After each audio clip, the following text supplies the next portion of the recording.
Aaron Cariotti, thank you so much for taking the time to join me today. Thanks, Ben. Great to be with you. I want to talk to you about a number of different things, but first off, I have to say, I have been shocked by a lot of things in my life that I've learned about.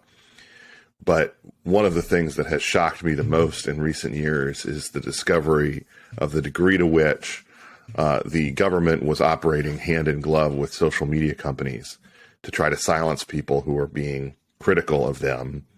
To me, it seems to be something without precedent in recent years, and really a disturbing thing to learn. What was your reaction when you learned of some of these emails and the back and forth that was going on directly from government officials in the White House with these social media companies in order to try to silence you and others who shared your views, your contrarian views on a number of different policies? So I actually would have been shocked 3 years ago. But when I learned of it more recently from our Missouri v. Biden case, or from the data that confirmed what we had found in our documents from the Twitter files, I wasn't so shocked, mostly because I had been on the receiving end of social media censorship for a couple of years, particularly during the COVID crisis. And I could see that the content-based censorship was really working hand in glove with our government agencies. And I certainly didn't know the extent to which there were these direct lines of communication. I figured that the social media companies, for one reason or another, were just taking all of their direction from the three-letter agencies, whether it was NIH, FDA, CDC, on, let's say, COVID-related matters.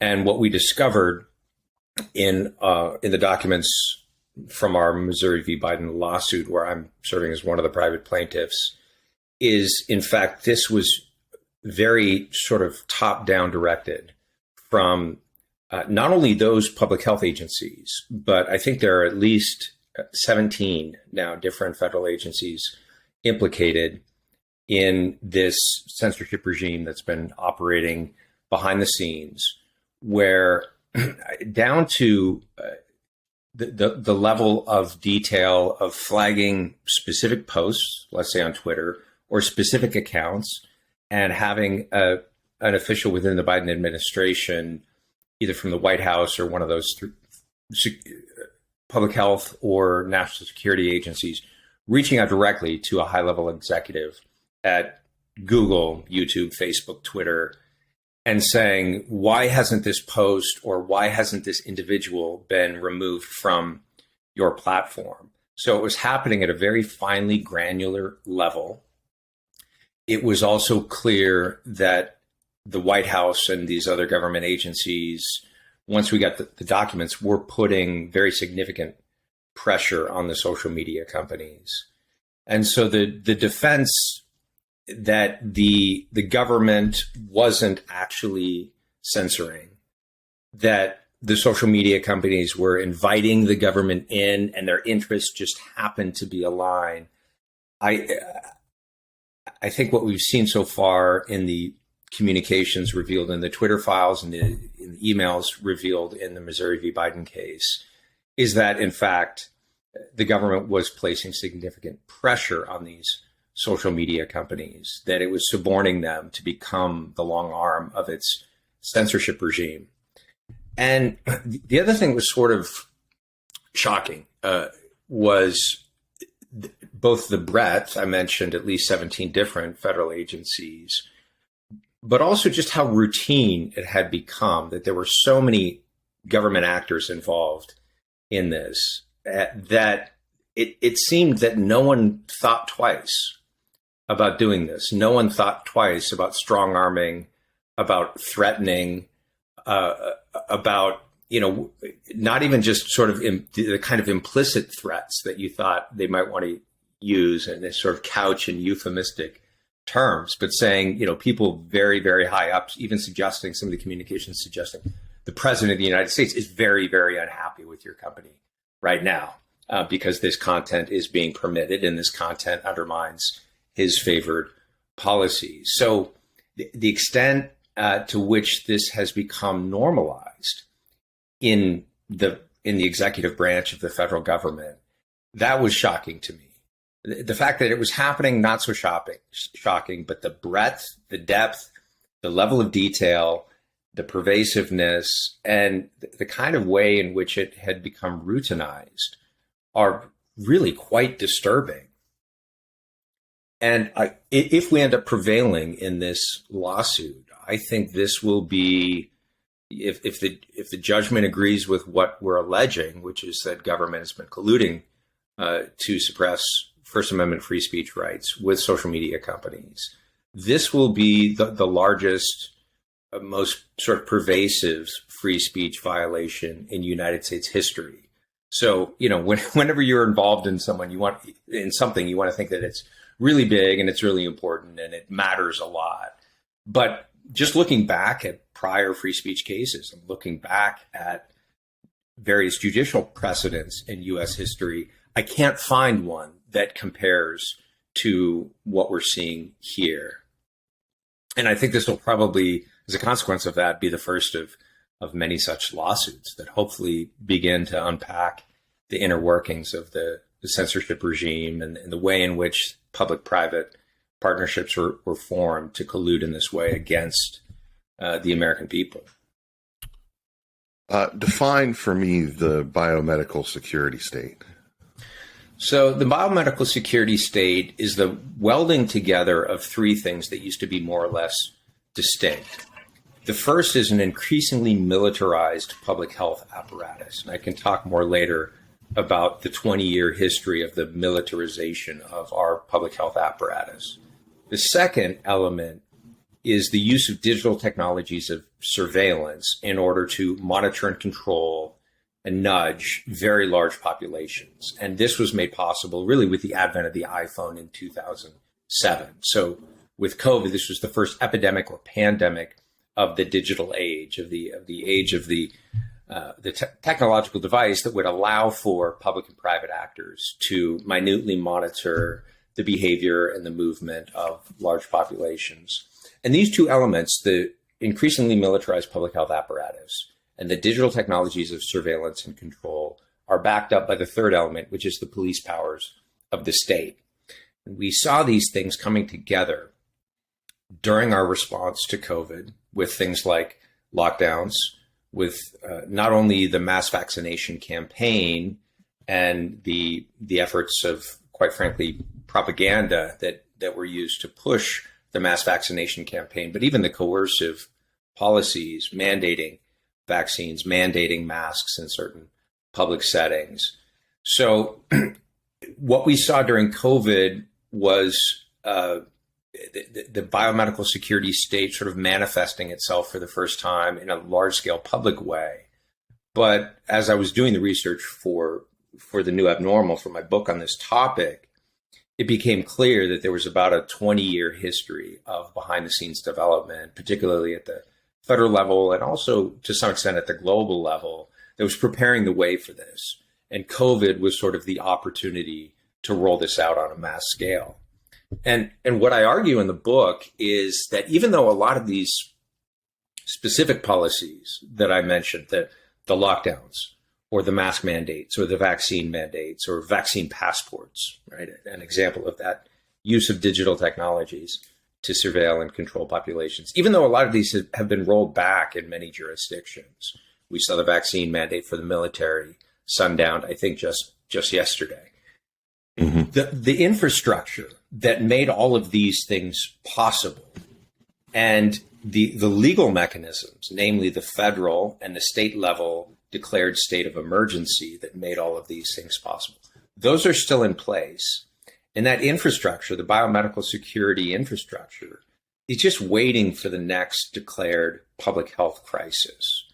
And so what I worry about is not so much that we need a retrospective on the pandemic. Certainly we do. We need a post hoc analysis. We need a post-mortem to figure out sort of what went wrong and the ways in which these policies both failed to achieve their public health purpose and did enormous collateral damage. I mean, that's obviously really important to get that right. But even more importantly, we have to understand how these mechanisms and the biomedical security sort of apparatus is going to be deployed in the future, because what we saw roll out with lockdowns in March of 2020 was not just a novel, previously untested method of controlling a respiratory virus.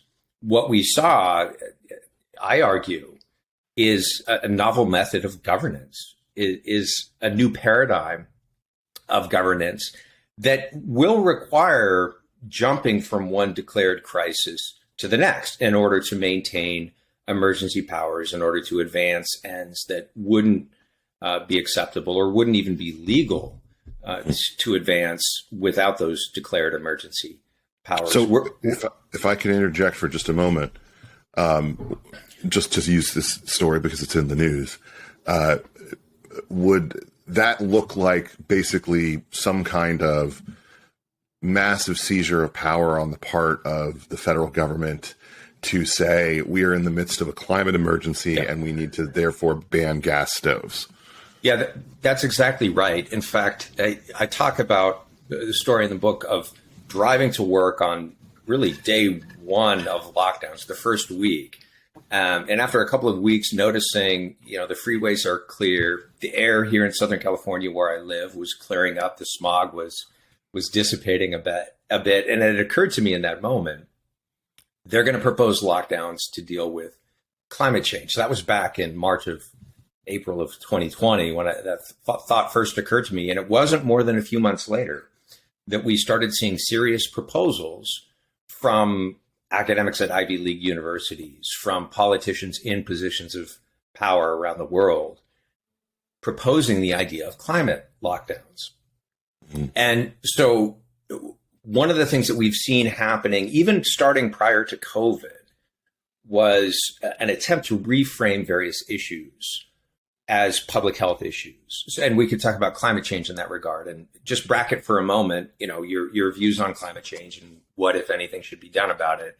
Climate change has been redefined from primarily an environmental issue or an ecological issue to a public health issue. If you look over the last really 4 or 5 years at all the headlines on climate change, they're now framing the issue in terms of harms to population health, right? And that is preparing the way to declare a climate crisis and utilize this quote unquote public health apparatus, the biosecurity apparatus that was deployed during COVID for these other purposes. And to do so, again, under a declared state of emergency, allowing increased executive power. So most Americans may not be aware, we're still operating under a state of emergency at the federal level for COVID, even though President Biden declared just before the midterms on 60 Minutes that the pandemic was over. You saw that his advisors immediately panicked and said, no, you can't say that. Well, it would have been politically advantageous to say that coming into the midterm elections. Obviously, we've gotten a handle on this crisis during the first 2 years of my presidency, and we're moving back to normal.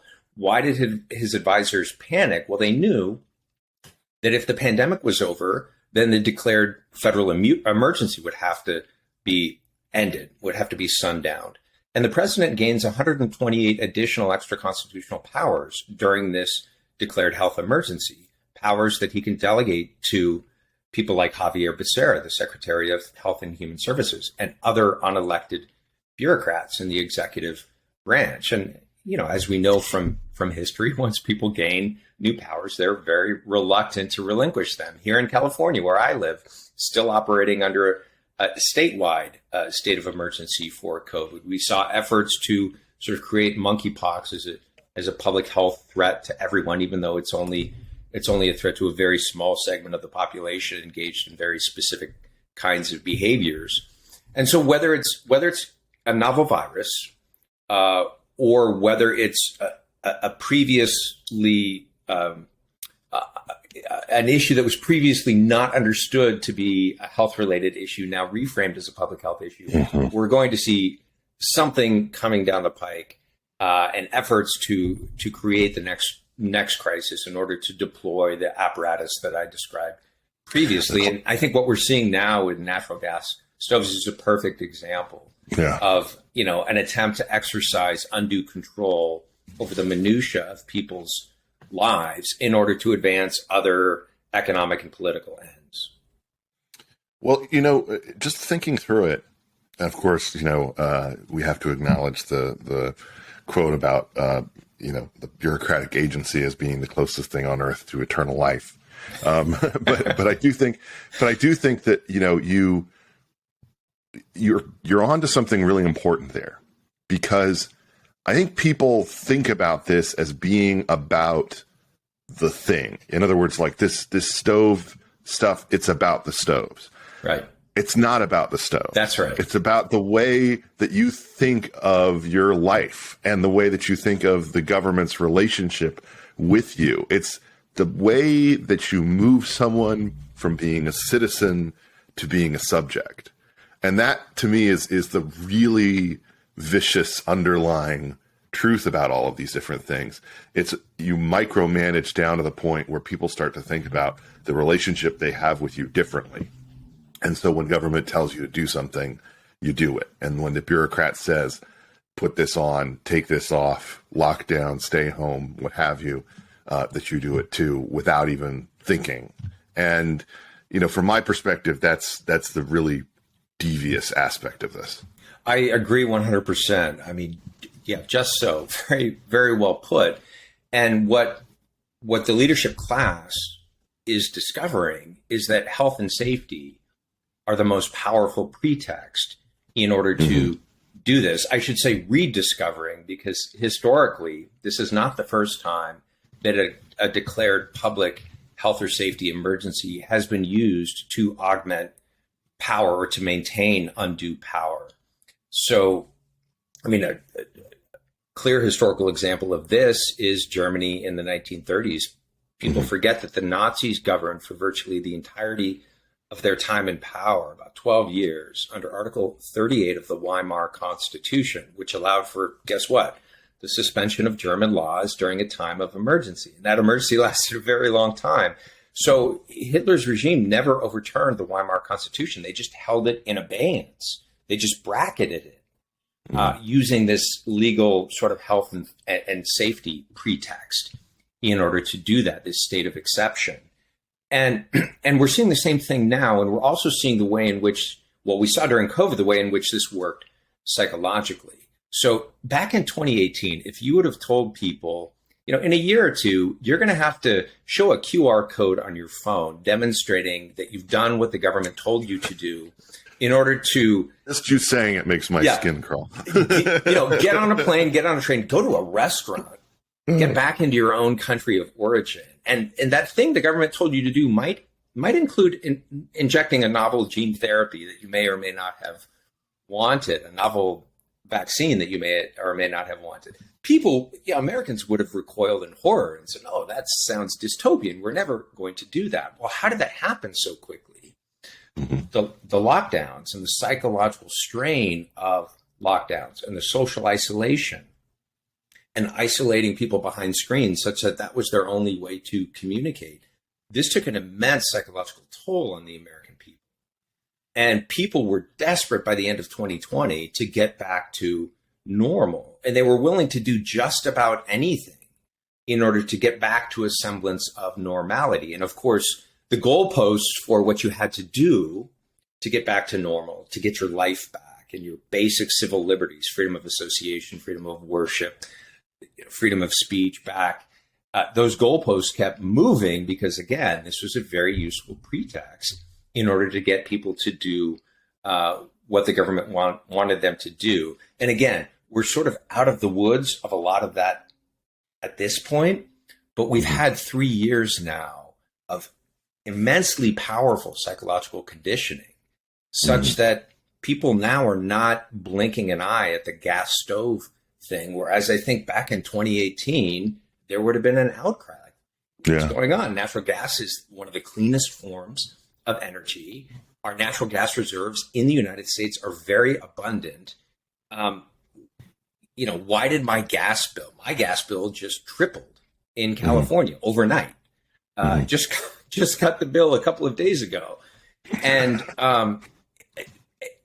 I can't imagine that even Californians would have taken this line down a few years ago. But I think there's something about what we endured during COVID, not because of the virus, but because of our policy response to the virus, that has kind of worn us down and reframed, as you said, reframed our relationship to power. And I think this is very, very worrisome.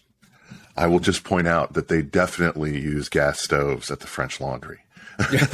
So the thing that is so interesting to me about this dynamic is that I remember, and I served in government during the George W. Bush era and the response to 9/11, the Patriot Act era, when the civil libertarian side of things animated a lot of people on the left, who were absolutely dedicated to the freedom of speech, to pushing back against these right-wing policies that they viewed as being authoritarian and designed to shut down speech, to monitor American Muslims, to check you out based on the library books that you're getting.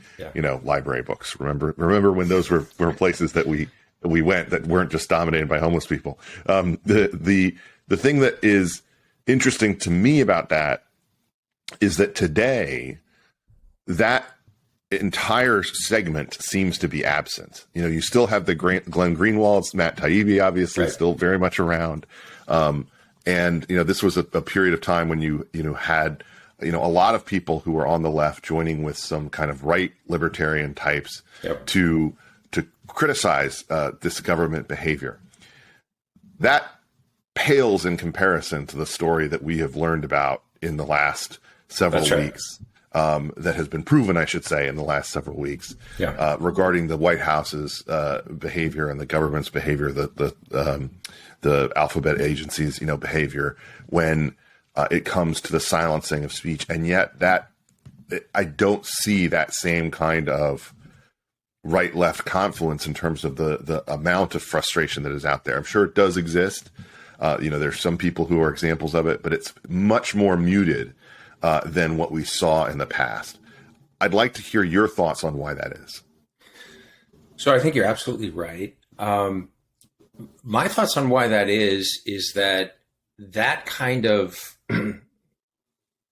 libertarian liberalism or that version of classical liberalism that worried about due process, for people who were suspected of terrorism, that worried about surveillance, that worried about ordinary citizens being patted down at the airports. I think that was a useful mechanism of both critiquing power and trying to gain the upper hand when it came to power. So this is a cynical interpretation. Is basically that there were a lot of people that were crying foul at that time that were happy once they found themselves in positions of power, or once they had gained control of either the governing institutions or the elite institutions of culture, to exercise power in exactly the same way against their perceived political enemies. So I'm not sure how many of them, with some notable exceptions, really believed what they were saying at the time. Because they're certainly not willing to stand up for those same rights today, unless the person who's exercising that power is someone that they are happy to criticize. So, I can't imagine that if under Donald Trump's presidency, we had seen this censorship operating in the way that it has during Biden's presidency. And it was operating to some extent at that time, which is why this shouldn't be a partisan issue. No. But clearly, I think Biden's White House has supported the censorship regime in ways that, at least at this point, we don't have evidence that Trump's White House was doing that. Mm-hmm. Had Missouri v. Trump been filed a couple of years ago, all those same people would be crying foul, and this would be on the front page of every newspaper So I think you do have the honest liberals like Taibbi and Barry Weiss and Glenn Greenwald who deeply care about liberalism and have that strain of classical liberalism that wants a plurality of voices to be able to flourish and wants a marketplace of ideas and so forth, and is willing to treat, with some degree of regard or respect, or at least allow for voices of people that they disagree with. And I just don't see that operating for the most part on the left anymore. And there are a lot of people on the left that are politically homeless now that have told me, mostly because of what happened during the pandemic, that, I'm not ready to sort of adopt the Republican platform or a more conservative agenda, but on these issues, I find myself watching Fox News and listening to people that, 3-4 years ago, I would have never imagined that I would be paying attention to, just to get a different perspective on what's going on today. I hear that too, particularly from my left of center friends in California. I'm reminded as you talk of it's an old internet comic that was posted on like a Tumblr or something back in the day that was Calvin and Muad'Dib, and it was all like Calvin and Hobbes comics, but with quotes from Frank Herbert's Dune cycle. And there's one in particular where it's him arguing with his babysitter, and the babysitter says, when you are less when I am less powerful than you, I ask you for rights because that is according to your principles. Yeah. And when I am more powerful than you, I take your rights away because that is according to my principles. Yeah. There you go. Well put.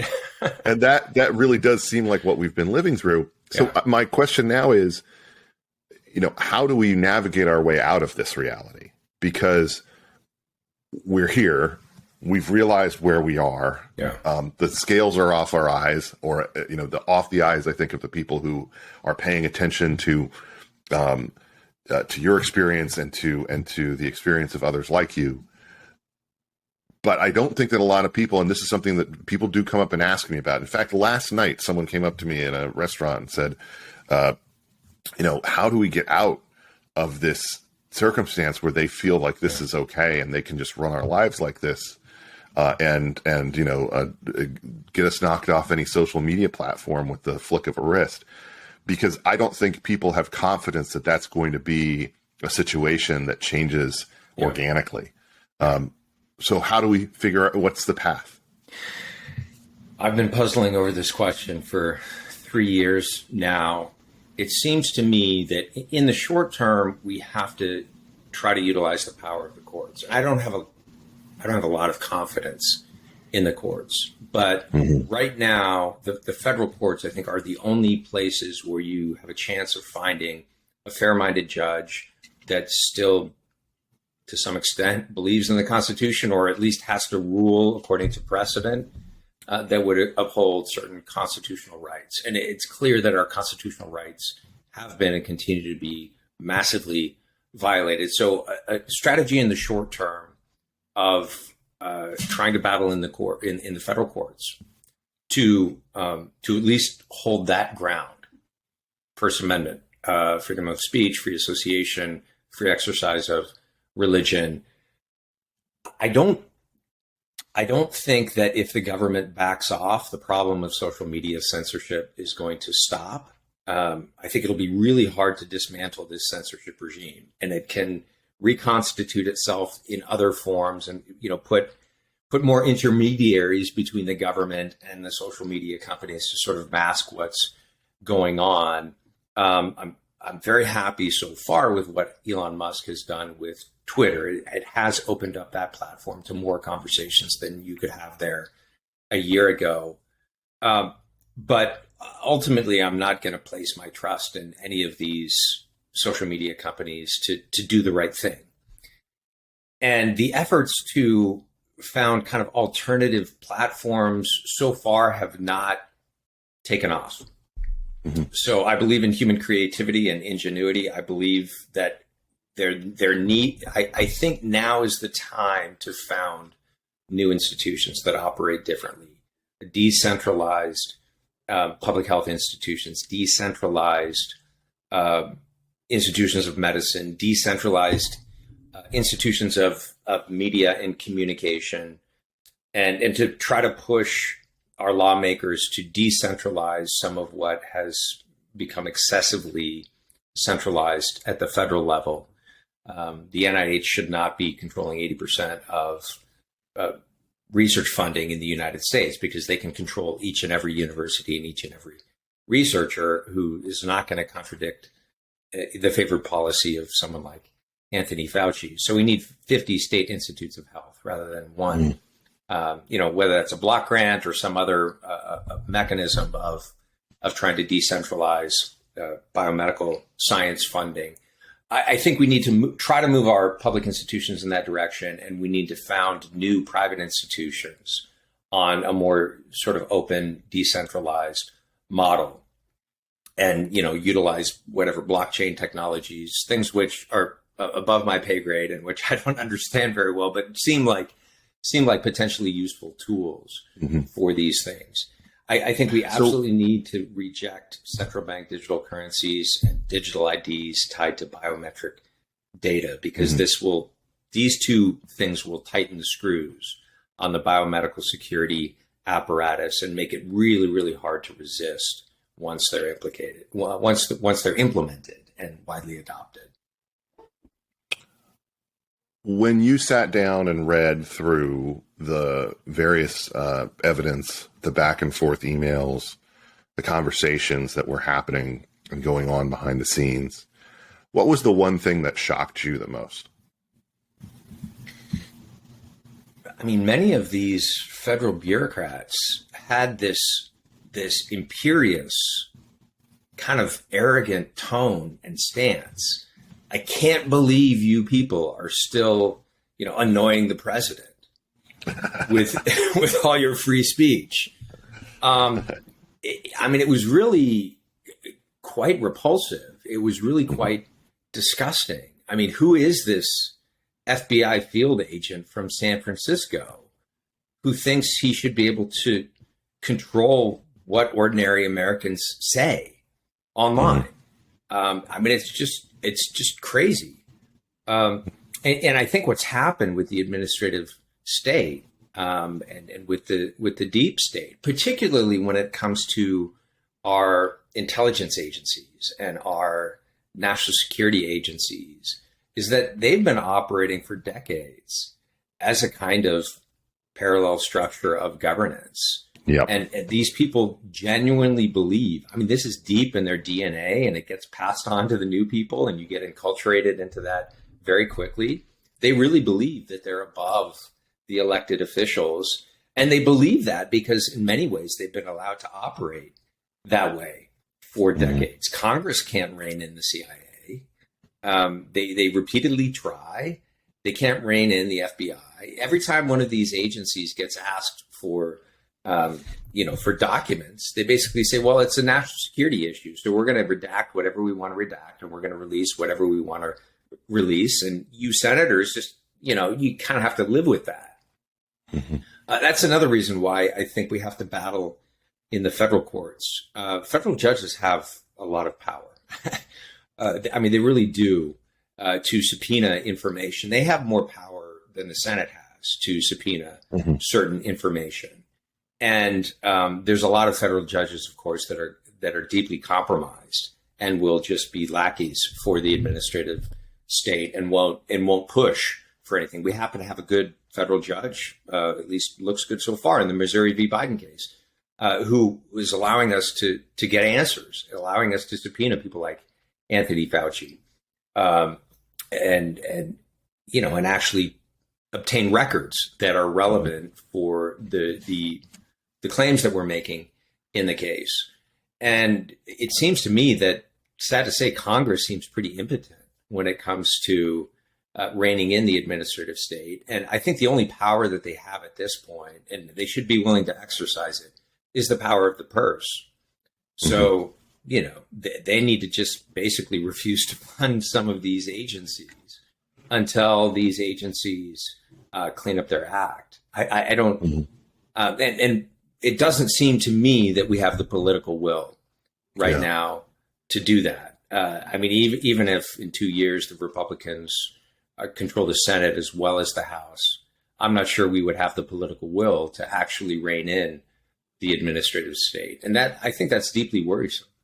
I mean, a perfect example of this is the recent comment, from Rochelle Walensky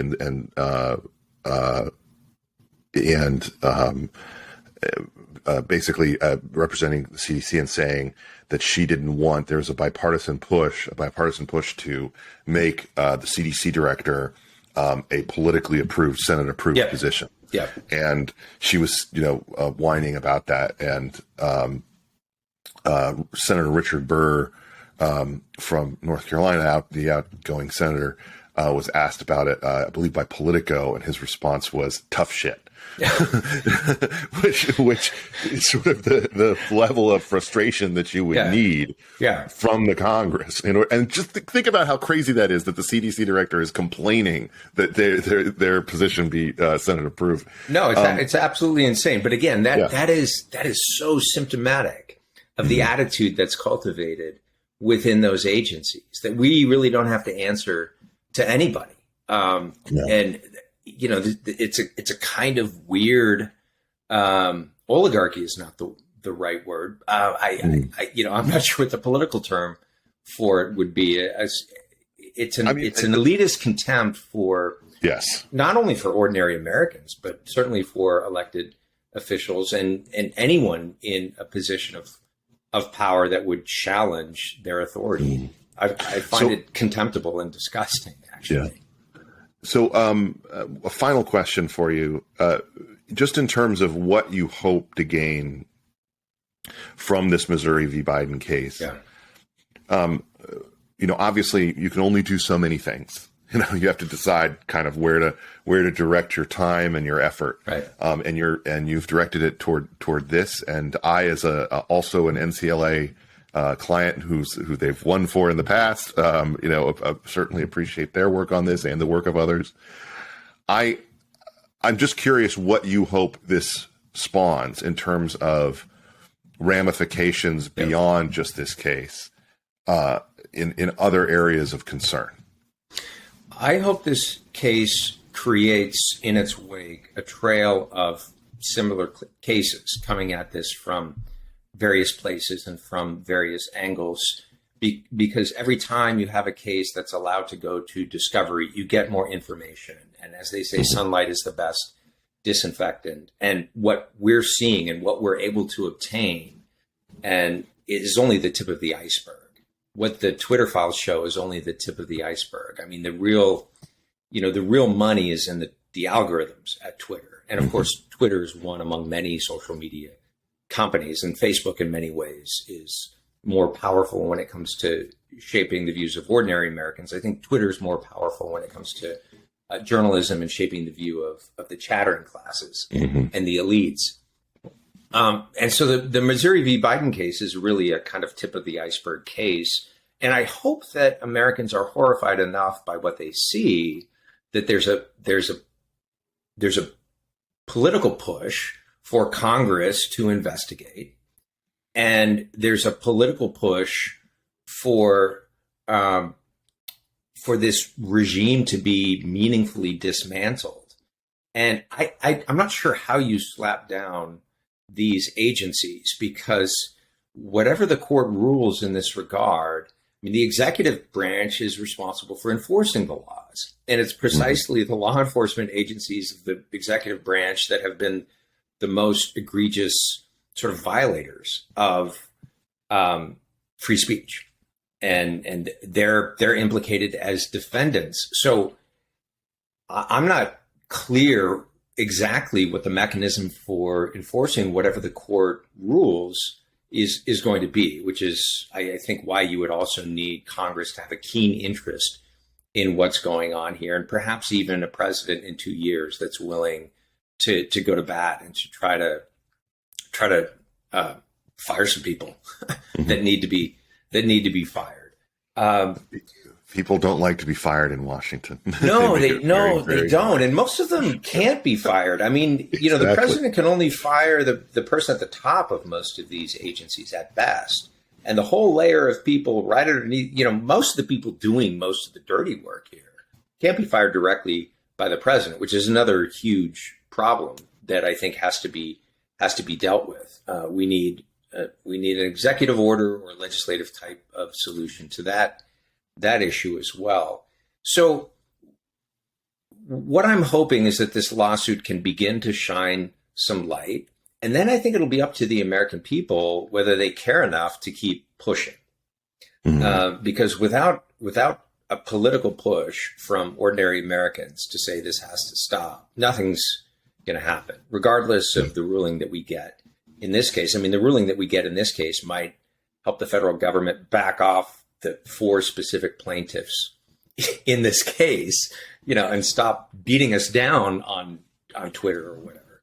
But that's a drop in the ocean of the kind of unconstitutional crimes that the government has been committing. And, you know, the Constitution's a dead letter if Americans don't care about it anymore. And if they don't demand of their political leaders in all 3 branches of governments to defend the Constitution. So, you know, I hope we're tossing a little stone, and we can't control whether it starts an avalanche or not. All we can do is toss, the stone that we have in hand. And I think ordinary Americans are going to have to do the rest. Aaron, thank you so much for taking the time to join me today. Thanks, Ben.